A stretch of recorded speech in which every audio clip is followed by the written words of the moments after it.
Bem-vindos ao Mundo do Futuro.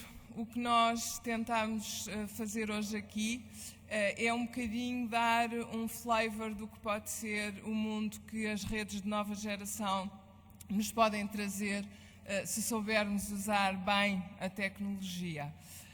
Nós estamos um bocadinho atrasados face ao horário, portanto vamos ter que ser muito eficientes, a velocidade de banda muito larga nos painéis que se seguem para tentar recuperar o atraso e, portanto, o meu papel hoje de manhã também vai ser tentar garantir que conseguimos recuperar algum desse atraso, pelo que peço, enfim, a colaboração de todos, a começar pela colaboração dos dois senhores que se seguem. Nós vamos agora dar início à apresentação do estudo que a APDC encomendou e que foi preparado com a colaboração da Boston Consulting Group. É um estudo que reputamos muito importante porque nos dá já os primeiros resultados do impacto económico e social das redes de nova geração e, portanto, que nós queremos que seja o início de algo, o início de um diálogo imenso com a indústria e, sobretudo, o início de uma enorme transformação em Portugal. Nós vamos começar por ouvir o Javier Martín, ele dispensa apresentações, é o CEO da ONI e é também, enfim, muito mais importante que CEO da ONI, é o coordenador do estudo, ficará irremediavelmente, indelevelmente marcado no seu currículo o ter sido coordenador de um estudo que esperemos vai ajudar a transformar Portugal e, portanto, o Javier vai começar por nos apresentar os principais resultados deste estudo. E vai ser muito eficiente porque vai fazer isso em 10 minutos. E depois vamos passar a palavra ao João Henriques, que é consultor da Boston Consulting Group, integra a área de TMT e foi o coordenador deste estudo, como aliás havia sido já o coordenador de outro estudo muito importante, encomendado também pela APDC o ano passado, o Smart 2020. E o João Henriques também vai ser super eficiente e também só vai falar 10 minutos. E depois vamos passar a palavra ao Sr. Secretário de Estado, que vai ser super eficiente e que só vai falar 15 minutos. Obrigada, até já.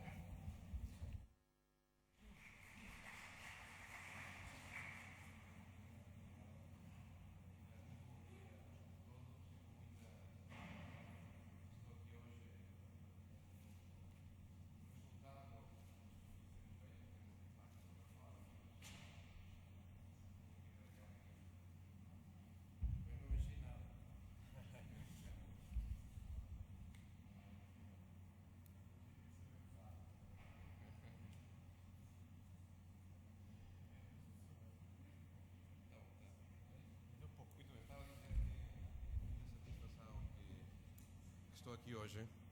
Eu não sei se já está a funcionar.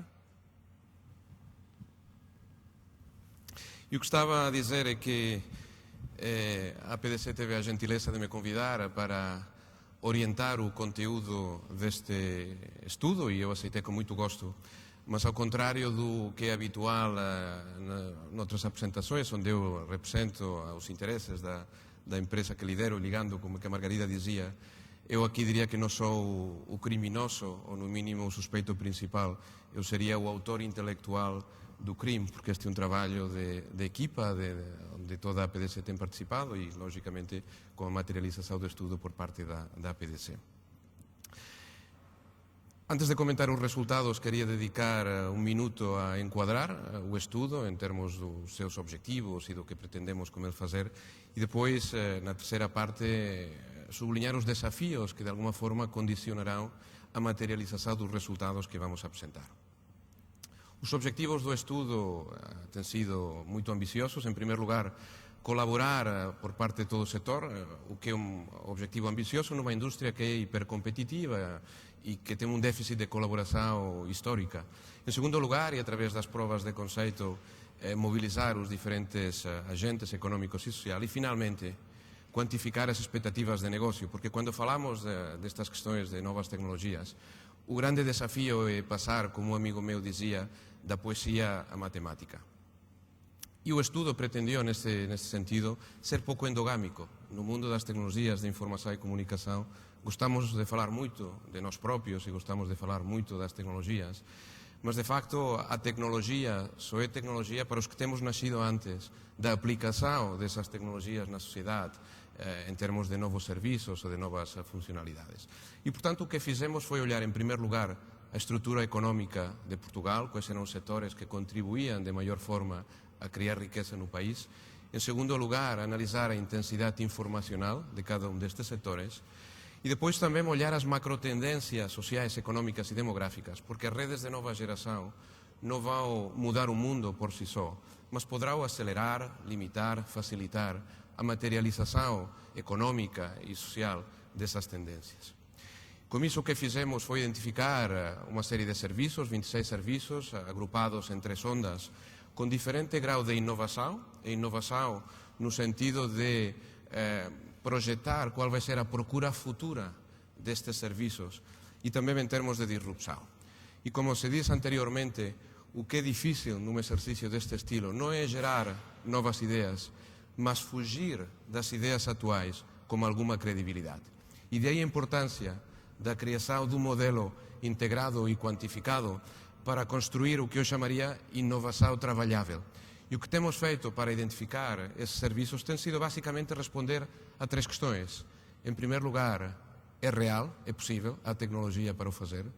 Em segundo lugar, faz sentido, a sociedade, os clientes, no presente ou no futuro, estarão interessados nestas aplicações. E, finalmente, vale a pena fazer em termos económicos, em termos de criação de valor. E fazendo isso, atingimos e concretizamos uma série de resultados.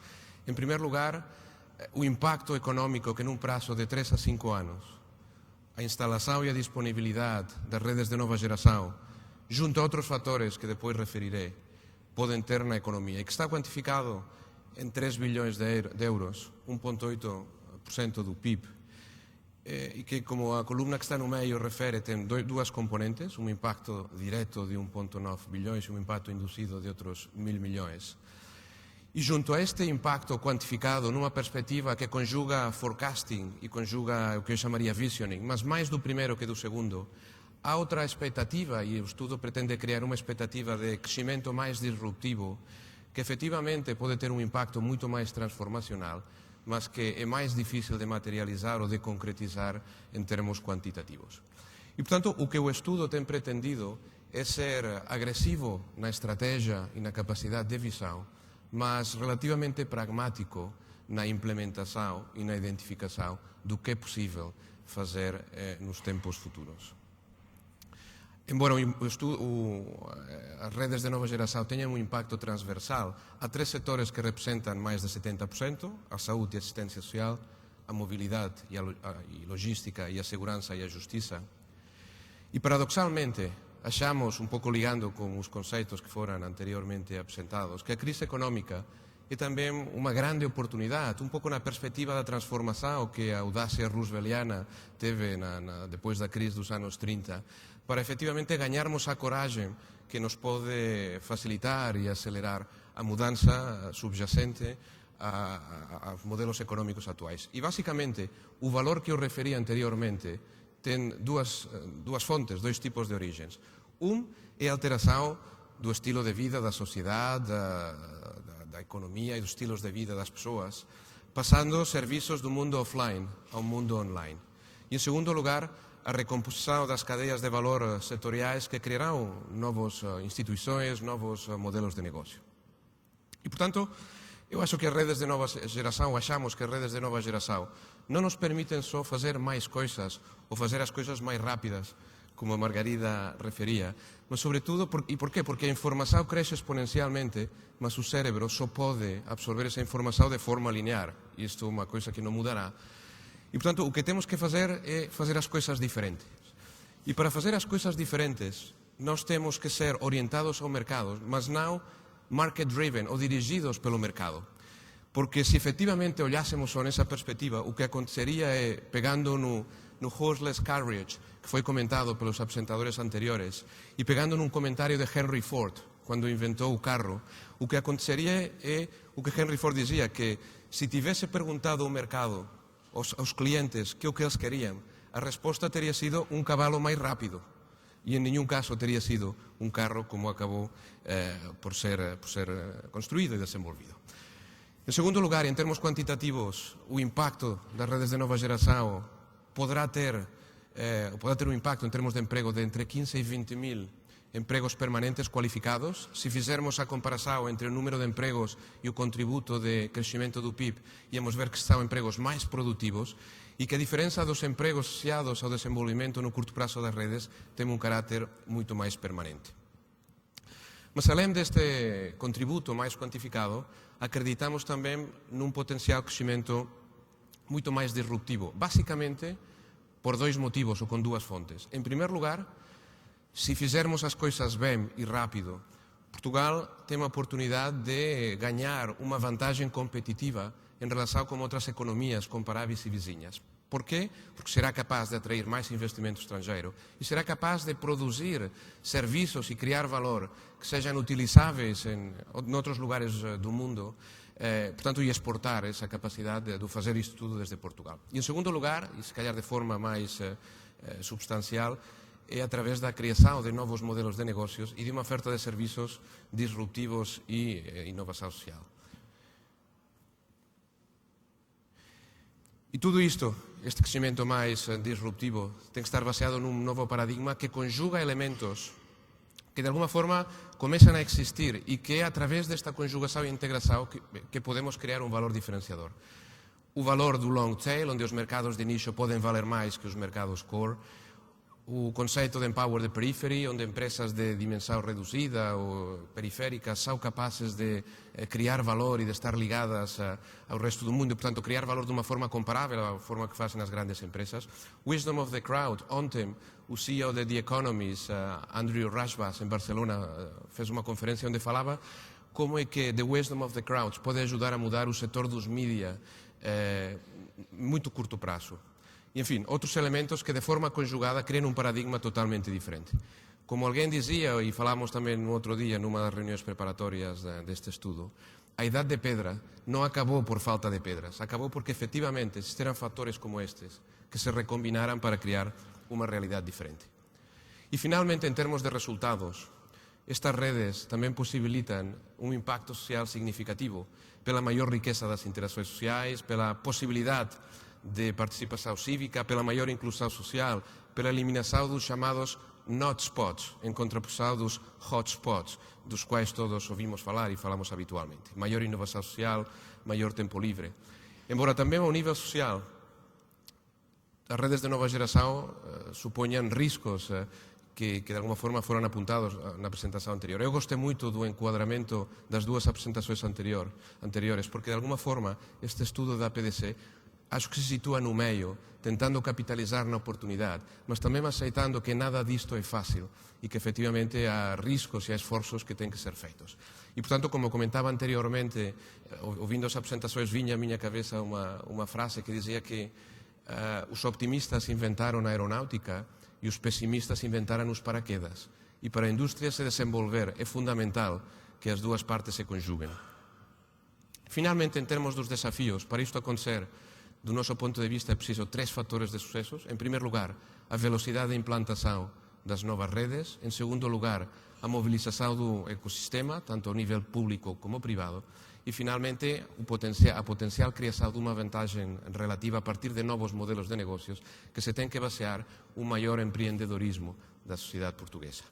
E as TICs são o grande mobilizador desta mudança, por dois motivos fundamentais.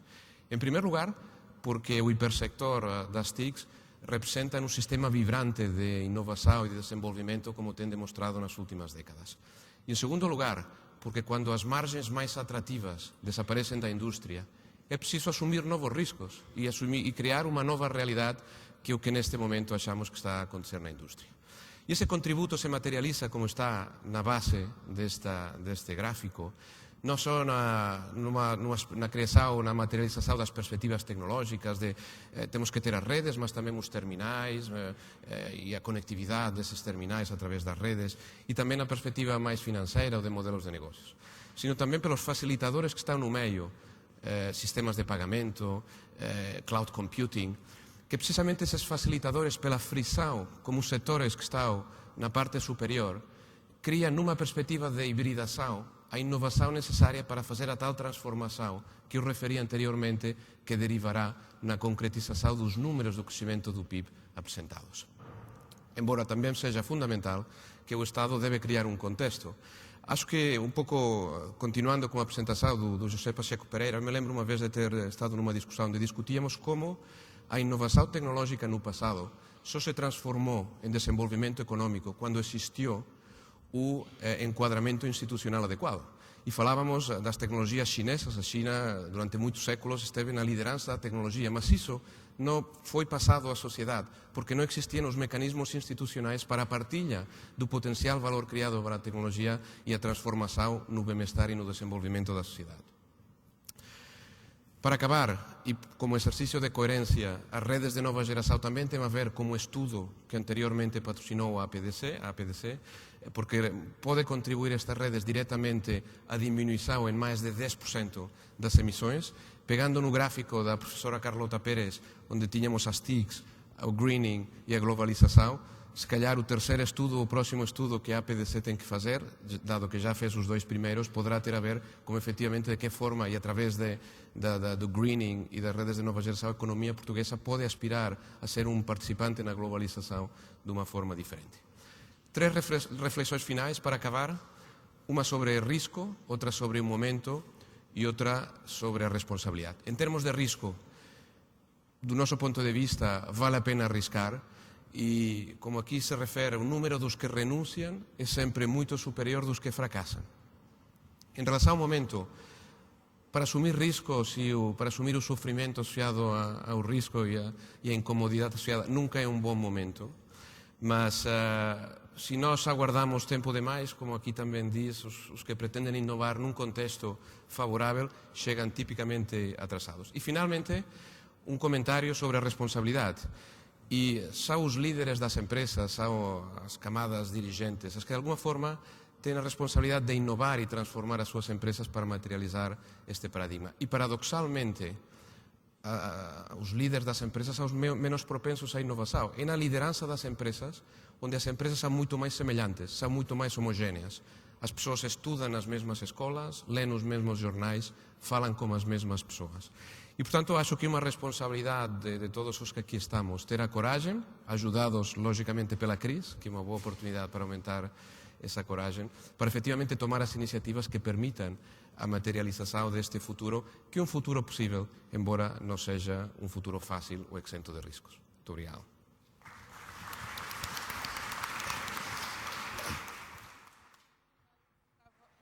Não está a funcionar. Passava a palavra ao João e o comando. Este não?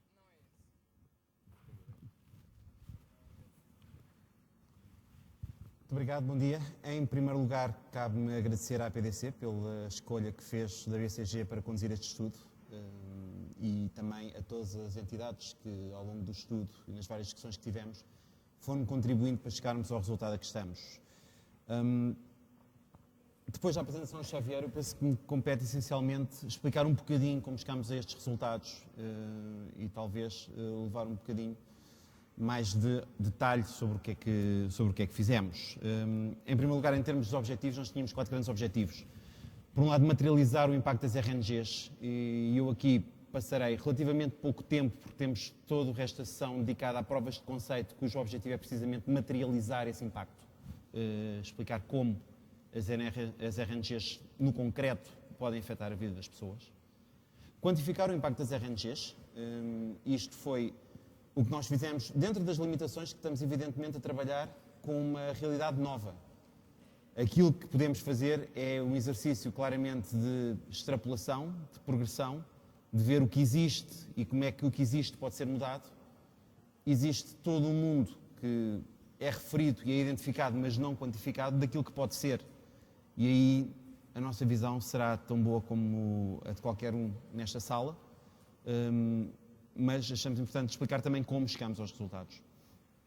Priorizar o impacto das RNGs, quais são as áreas mais afetadas, as áreas menos afetadas, e tendo também alguma perspectiva temporal de como é que isto se desenvolve ao longo do tempo, e mobilizar os atores do universo STIC, das autoridades públicas, da sociedade em geral, para a realização deste potencial.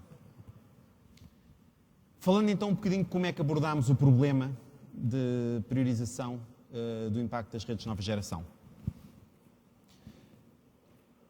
Nós olhamos para duas grandes dimensões, uma dimensão económica e uma dimensão social e ambiental, se quisermos. Sendo que a dimensão económica é aquela que mais facilmente pode ser quantificada de forma aditiva, conseguimos ter impactos em diferentes áreas que são adicionados para chegar ao impacto total dos 3 mil milhões de euros recorrentes por ano. E como é que chegamos a esse impacto? Esse impacto tem duas grandes dimensões. É o impacto que as RNGs podem ter hoje, na realidade de hoje, e o impacto que podem ter a futuro, em função das megatendências que estão, de facto, a formar o mundo que aí vemos. Quando olhamos para o impacto hoje, o ponto de partida é naturalmente o peso dos setores na economia. Quando olhamos para o futuro, é claramente o impacto das megatendências. Quando falo de megatendências, estou a falar de evolução demográfica, de envelhecimento da população, de globalização, de aumento das trocas, aumento da participação, a maior preocupação com a saúde. Estas duas dimensões dão-nos a visão presente e futura, mas temos que ter em atenção, isto não é um estudo genérico sobre o que é que vai ser importante para Portugal. Isto é um estudo sobre qual é o impacto que as RNGs vão ter em Portugal. E o impacto que as RNGs têm em Portugal é essencialmente ao nível da disponibilização de uma maior largura de banda e uma maior capacidade de transmissão de informação a mais pessoas. Nesse sentido, evidentemente, quando analisamos os setores e as megatendências, aquilo que olhámos também foi qual é que é a intensidade de informação associada a esses setores. E essa intensidade de informação tem a ver com a capacidade que as redes de nova geração têm para redefinir o produto e os processos de fabrico, para redefinir os canais de distribuição ou para redefinir a interação com o cliente. Com base nestes parâmetros e nestas três grandes lentes, chegámos à nossa priorização de setores para análise detalhada. Reconhecemos também que há impactos das redes de nova geração que não são capturados pela dimensão económica. Quando falamos de maiores potencialidades de participação cívica, quando falamos do impacto de alguns serviços económicos, como por exemplo a saúde, para além do potencial económico, há um potencial de bem-estar e de benefício social associado. Nesse sentido, identificamos esses impactos também e onde os quantificamos mais numa lógica de penetração de serviços, de acesso a serviços e de a quanta gente poderíamos chegar. Aquilo que fizemos, então, foi para os setores que consideramos como prioritários: saúde e assistência social, segurança e justiça, educação, administração pública, mobilidade e logística, comércio e retalho, turismo, mídia e entretenimento, identificar quais os serviços que poderiam afetar aquilo que é a base de custos atual dessas atividades e, portanto, torná-las mais produtivas, mais eficientes, e, por outro lado, identificar que novos serviços poderiam surgir nestas áreas de oportunidade que permitissem também crescimento. Para além daquilo que são os serviços específicos, há um conjunto de serviços que são transversais, que não são quantificados individualmente, uma vez que afetam todos os outros, mas são aquilo que torna possível a realização destes serviços. Muitos deles não exigem redes de nova geração. Quando falamos de plataformas de pagamento, evidentemente eu não preciso de uma rede de nova geração para ter uma plataforma de pagamento universal, mas preciso que essa plataforma de pagamento esteja no sítio para que os serviços que se desenvolvem sobre as redes de nova geração possam ser monetizados e possam ser transformados em impacto económico tangível. Agora a 100 megas.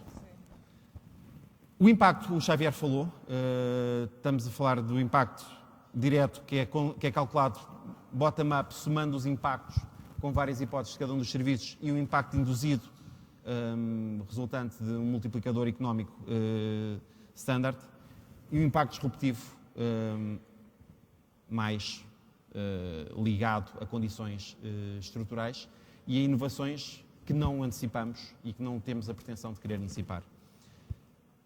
Sabemos que o impacto a que chegamos bottom-up está em linha com aquilo que é o impacto identificado noutros estudos a nível mundial e, portanto, dá-nos algum conforto em termos do número global. Aquilo que o exercício bottom-up nos permitiu, e que não seria possível abordando simplesmente uma abordagem de benchmark, é ter uma ideia da distribuição desse impacto pelas diferentes áreas. Relativamente ao impacto disruptivo, como dissemos, e como disse já o Xavier, depende de atingir uma posição de liderança relativa. Não estamos apenas a falar de ter as redes de nova geração, mas sermos líderes nessa nova geração e desenvolver condições para o aparecimento de modelos económicos inovadores e novos. Em termos de liderança, a verdade é que ainda vamos a tempo. Quando olhamos para o que é o panorama das redes de nova geração a nível mundial, temos o Japão, a Coreia do Sul e, em menor grau, a Suécia. E, com toda a franqueza, o resto do mundo, sim, pode estar à nossa frente, mas é irrelevante, porque estamos todos muito no princípio. Esta liderança relativa é importante no aparecimento de coisas realmente inovadoras e de modelos de negócio novos, e sermos nós quem desenvolve estes serviços e os exporta. Do ponto de vista dos modelos de negócio, há um equilíbrio que tem que ser estabelecido entre a remuneração do investimento, e sabemos que estamos a falar de modelos de negócio que são potencialmente disruptivos e, portanto, não no melhor interesse, se calhar, de quem faz o investimento, mas temos que assegurar que esse investimento é remunerado, porque senão ele não será realizado. Por outro lado, temos que garantir que as condições para que o empreendedorismo progrida e que se possam aparecer estes serviços. O Xavier também falou já de quais as condições que têm, até hoje, possibilitado o aparecimento de novos modelos de negócio.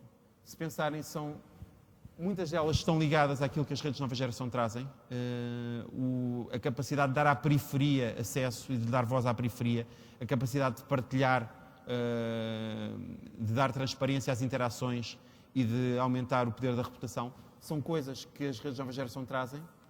Poderão haver outros triggers que surjam no futuro. Sabemos que estes, pelo menos, têm provado ser capazes de gerar novos modelos de negócio e novas formas de interagir. A Apple Store é um exemplo claro disso, se pensarem naquilo que é a capacidade de servir a long tail, de ter aplicações para nichos demasiado pequenos e monetizá-los de forma rentável. A capacidade de dar poder à periferia no desenvolvimento destas soluções. A capacidade de ter uma plataforma aberta e uma arquitetura aberta para permitir que os serviços se recombinem e produzam novas soluções. É um exemplo daquilo que podemos ver. Dá muito bom dinheiro à Apple e dá 80% dos revenues aos produtores de software. Portanto, estimula o aparecimento da procura. Quando pensamos no impacto disruptivo e nesta capacidade, aquilo que sabemos é que as TIC serão o grande mobilizador. É aqui, é neste setor que as coisas estão a começar. Não será suficiente, vai ser preciso mobilizar os outros setores e veremos nas provas de conceito o envolvimento da administração pública, dos setores da saúde, dos setores da educação, dos setores do turismo, de todo o resto da atividade económica e social portuguesa, que têm que ser envolvidos, mas cuja mobilização compete também ao setor das TIC para que as coisas aconteçam, e também a criação de novos modelos de negócio e a obtenção de financiamento para os fazer. Deixaria, talvez, uma reflexão É uma citação, se quisermos, um bocadinho contracíclica dentro do livro do Desassossego. O Fernando Pessoa foi uma pessoa que dedicou a sua vida a pensar. O Bernardo Soares, que é o seu alter ego do livro do Desassossego, é uma pessoa tremendamente refletiva, mas no meio encontramos esta pérola de reflexão de que o êxito não é ter condições para o êxito é ter êxito. Também deixaria que a verdadeira inteligência está em agir e pedia que não pensassem demasiado no que é que isso significa sobre a inteligência dos consultores. Deixo com isto e passaria. E eu chamava agora o Sr. Secretário de Estado, Paulo Campos, para nos vir dar a sua visão também um pouco sobre o que o Governo espera das redes de nova geração. E ele tem atrás de si 2 cumpridores de prazos e seguramente não nos vai desiludir. Há um alçapão aqui, portanto, ao fim de 15 minutos abre-se e é engolido e vai direto para o coffee break. Obrigada.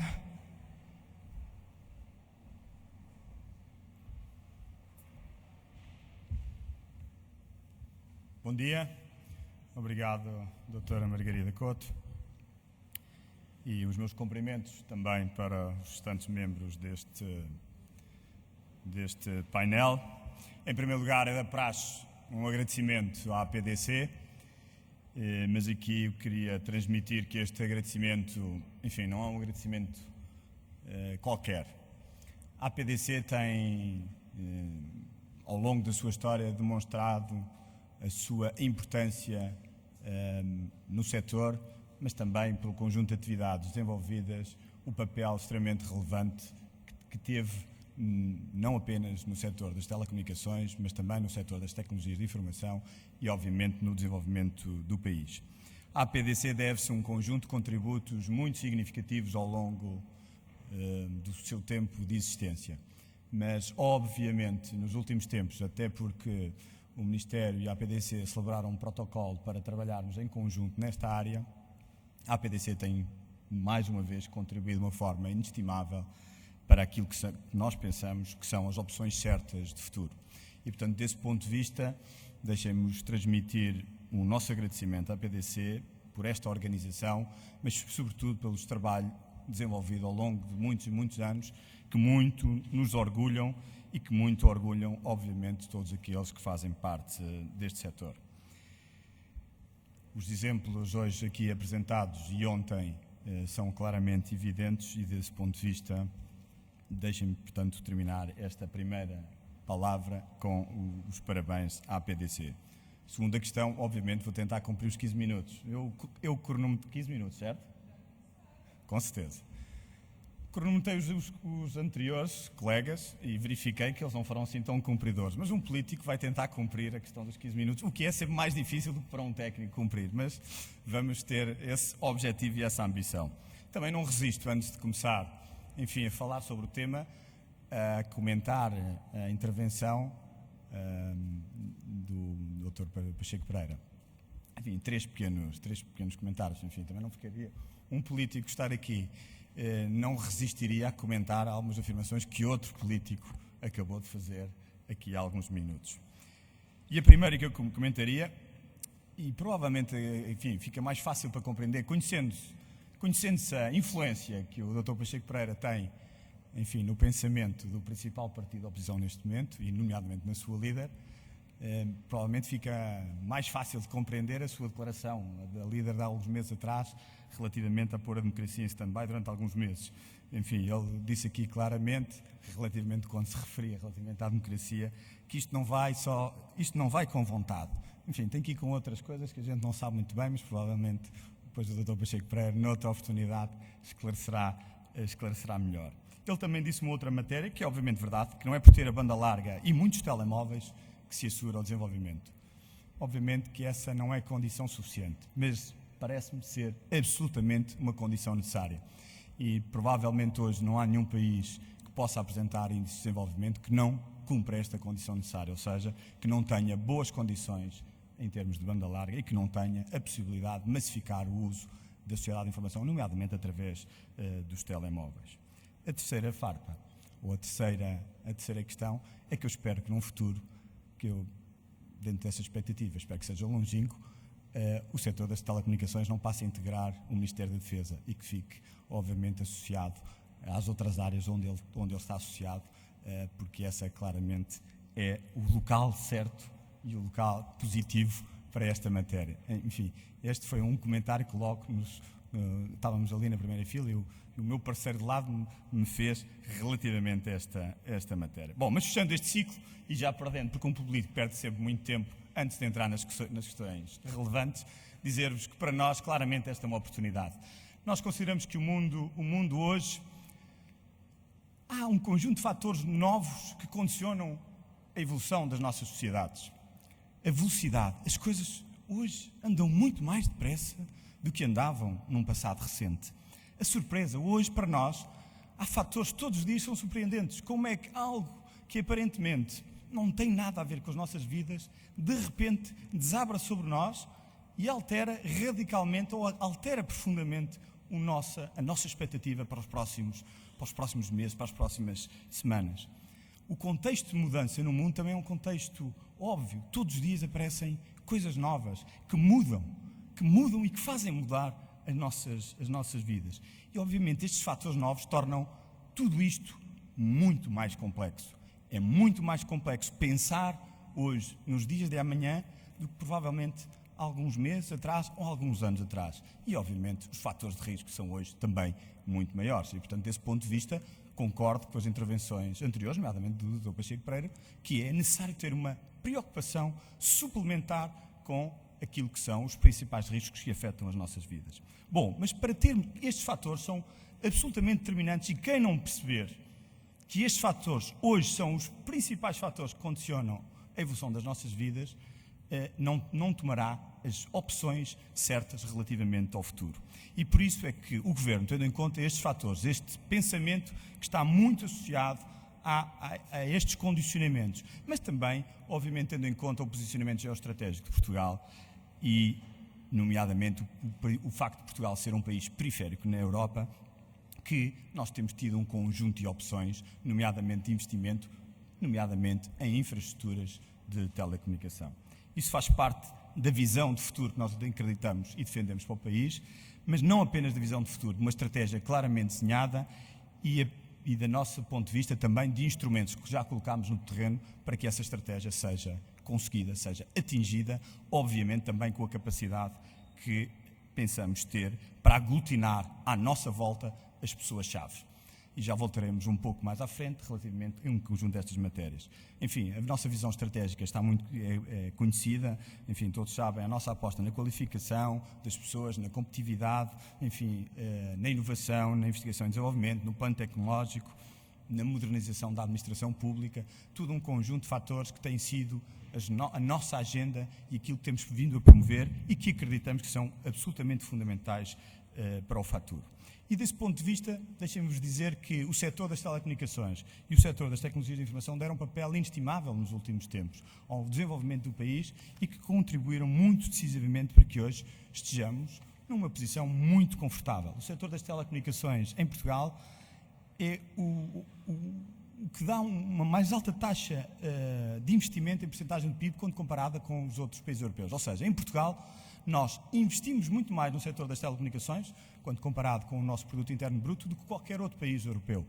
Mas também o setor das telecomunicações é aquele setor que tem mais receitas, quando comparado também com o produto interno bruto e comparado, obviamente, com os outros países europeus. Ou seja, nós investimos mais neste setor, mas também obtemos a recompensa desse investimento.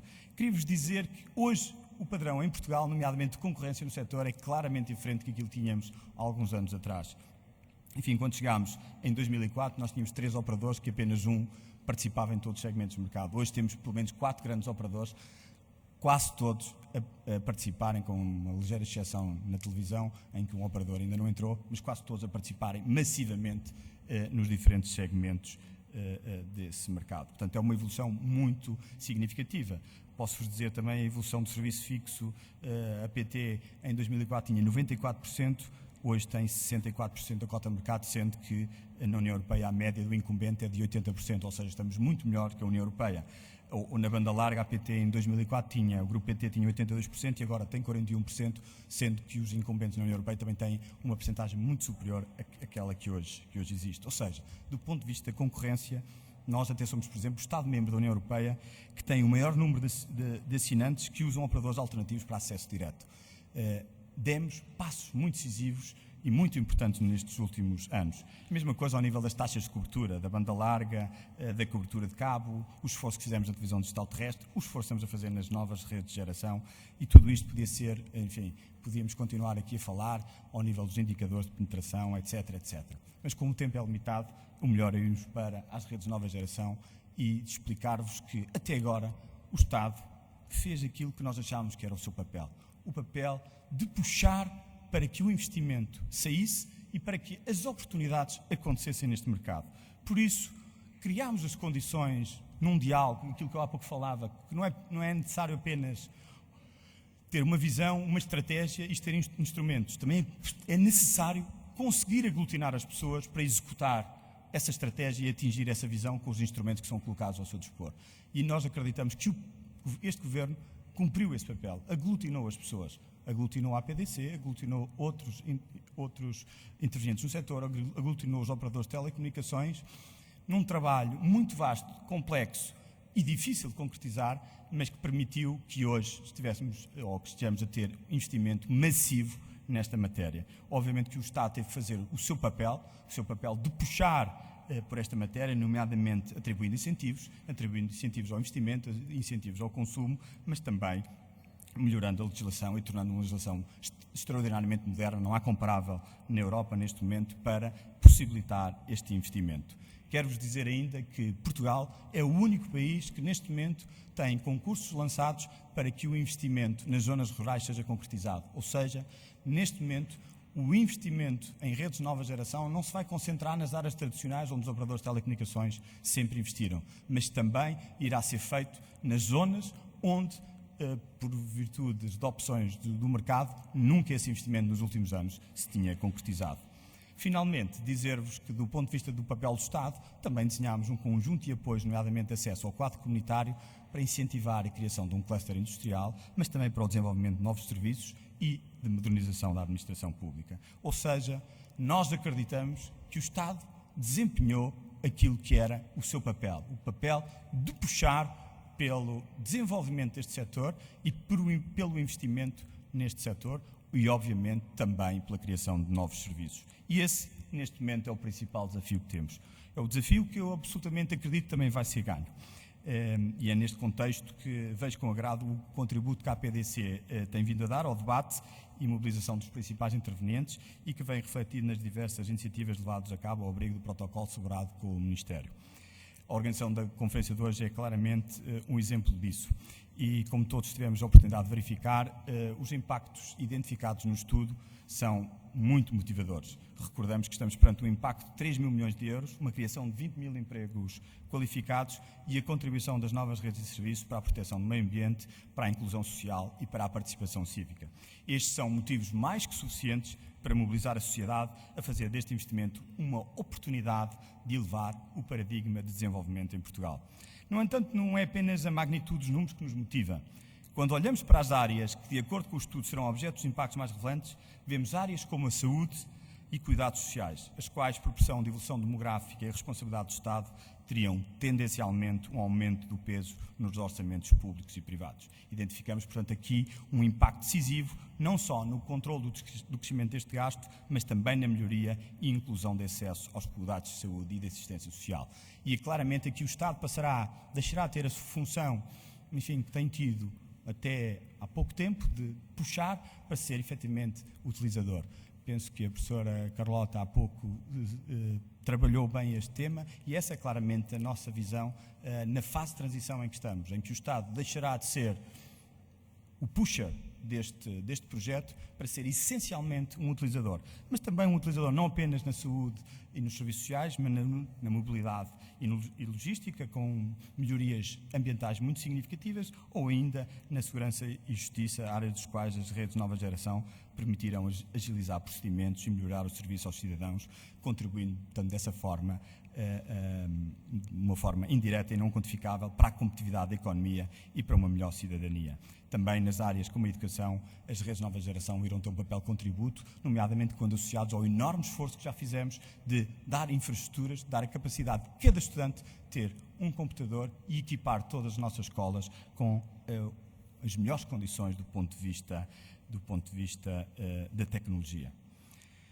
Este contributo, extensamente referido no estudo, que hoje aqui foi apresentado, traduz-se na promessa de uma sociedade portuguesa mais inclusiva, mais justa, mais inovadora e com maior qualidade de vida. Uma sociedade mais inclusiva onde todos têm acesso aos serviços e cuidados de que necessitam, independentemente do local onde vivem. E recordo o esforço que estamos a fazer por subsidiar o investimento nas zonas rurais. Uma sociedade mais justa, não só em função do melhor funcionamento das funções soberanas do Estado, no domínio da justiça e da segurança, mas também na redução das assimetrias entre regiões e na abertura de espaços de oportunidade para a inovação nos negócios e na organização social. Uma sociedade com maior qualidade de vida, na qual a tecnologia e a inovação servem à cidadania e onde há mais opções de ocupação do tempo livre, tanto do ponto de vista de entretenimento como de inovação social. O potencial que se abre é ilimitado. Ou melhor, é apenas limitado pelas barreiras que decidamos criar à inovação, ao empreendedorismo ou à rápida disseminação do acesso a estas novas redes. Assegurar a Portugal uma posição de liderança e transformar essa liderança numa plataforma de criação de novos negócios, de exportação de conhecimento e serviços de elevado valor acrescentado e de atração de investimento é uma tarefa e uma responsabilidade de todos nós. O Estado já deu o pontapé de saída e penso que cumpriu o seu papel. Ao setor compete agora a mobilização de todo o ecossistema. Compete estender a mão a outros setores para permitir o desenvolvimento das soluções aqui conceptualizadas e que, em alguns casos, veremos nas provas de conceito que já foram faladas. Compete encontrar modelos de negócio e de financiamento inovadores. A todos, em conjunto, compete aproveitar as inegostáveis oportunidades associadas aos serviços de nova geração. Esta revolução antevê-se com um impacto na sociedade de vida e na economia idêntico ao de anteriores revoluções, mas desta vez com uma velocidade de desenvolvimento e globalização própria do nosso tempo. Agora, a responsabilidade de a concretizarmos em benefício de todos os portugueses é de todos nós. Não podemos perder esta oportunidade. Nós acreditamos claramente que vós, os agentes do setor, vão conseguir atingir este objetivo e esse é um contributo inestimável para o nosso futuro. Espero que todos possamos contribuir decisivamente e que, obviamente, as comunicações não voltem ou nunca pense passar-se para o lado da defesa e que esteja sempre ao lado dos cidadãos e do desenvolvimento da sociedade.